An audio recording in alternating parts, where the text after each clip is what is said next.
The Quran is a miracle for the most unscientific reason. Because it transforms lives. To this day, there are people they'll be the last person you would think would be a Muslim. The last person on the face of this earth. One of my best friends in the world, his name is Abdullah, his original name is Mike. He was a neo-Nazi. Tattoos all over his body. He's memorizing Quran right now.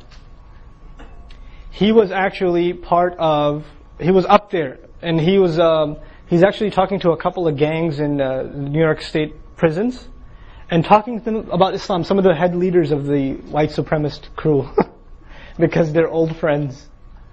Last person you would imagine would be a Muslim. And he's one of my best friends, and by the way, he married a black woman, by the way. And, yeah. And they have 4 kids. Yeah, subhanAllah. And this man, you know how he became Muslim? He says, one day I had a fight with my mother, I punched her in the head, I got really mad at myself, so I had to find somewhere to go where the cops wouldn't look for me, so I went to the library. And I couldn't find anything, I had to make myself look, normal, so I picked up a book and it happened to be the Quran. And I wasn't reading it, it was reading me. That's what he says. I wasn't reading it, it was reading me.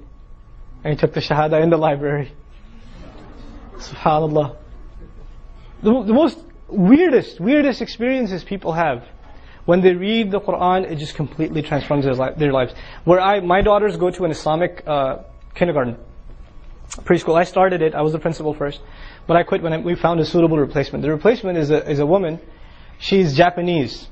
She was born in Japan, she migrated here. And she was a very high-power executive downtown. She used to work on Wall Street. And you know how they have those vendors in Wall Street that sell like shawarmas and stuff like that? We call them chicken guys, right? So she was at one of those, and the guy was blasting like recitation of Quran. And she goes, "That's really interesting music. Where do you get that?" And the guy said, "Actually, I can tell you where to go." He pointed her to Atlantic Avenue in Brooklyn, where she ended up in a store, and they gave her a copy of the Quran, and she read it, and she took Shahada the next day, and her 2 sons are memorizing Quran, and she's the principal of an Islamic school now, right? The most unlikely people that you would think. No conversion, no preaching, nobody went to them and say, accept this or you're doomed. Nothing. They just went and read the Quran. And you know what's the craziest thing? After 9/11, there was a spike in conversions of people that out of curiosity started buying the copy of the Quran from Barnes & Noble. And this is not even the miraculous Arabic Quran. This is English translation of Quran. And people are just out of curiosity, what is this terrorist document?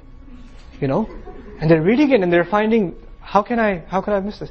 I just met last week, I was in Atlanta. There was a convention there in Atlanta.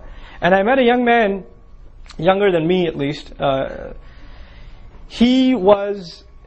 Now get this, his original name is Joshua, now his name is Yusha. He's originally Irish. He was studying Orthodox Christianity, studying to become a scholar. He was studying Hebrew, Aramaic, he was studying the ancient language, Latin even, to study the Bible in its original texts. And he heard a sermon one day about Islam and how it's an evil religion, right? And he thought to himself, after all the Bible I've studied, I can't think the Bible is the truth. But one thing's for sure, of all the other religions I'm going to explore, Islam will never be one of them, because it's an evil faith. He wasn't convinced of the Bible. The more he studied it, the less convinced he became. And then finally one day, the funny thing is, he was studying at a church. The wall to the masjid is about a foot apart. He was studying at this place. And he used to park his car in the masjid, at the mosque, and then go to church. For 10 years he was doing this, since he was an early teen. And then one day somebody saw him and said, "Hey, the Friday prayer is going on," because he was going on Friday to church to speak to his priest. And they didn't know that he's not a Muslim, because he's parking in the mosque parking lot. So he said, "Okay, whatever, I'll check it out." He goes in, listens to the sermon, takes Shahada, becomes a Muslim.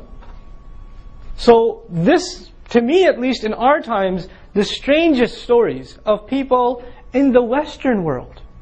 People that you would never have imagined coming to Islam. This is probably, to me at least, the greatest miracle in the Quran. the most profound miracle of the Quran. This is one you can't argue away from anyone, because they've experienced it themselves personally. They've personally experienced it themselves.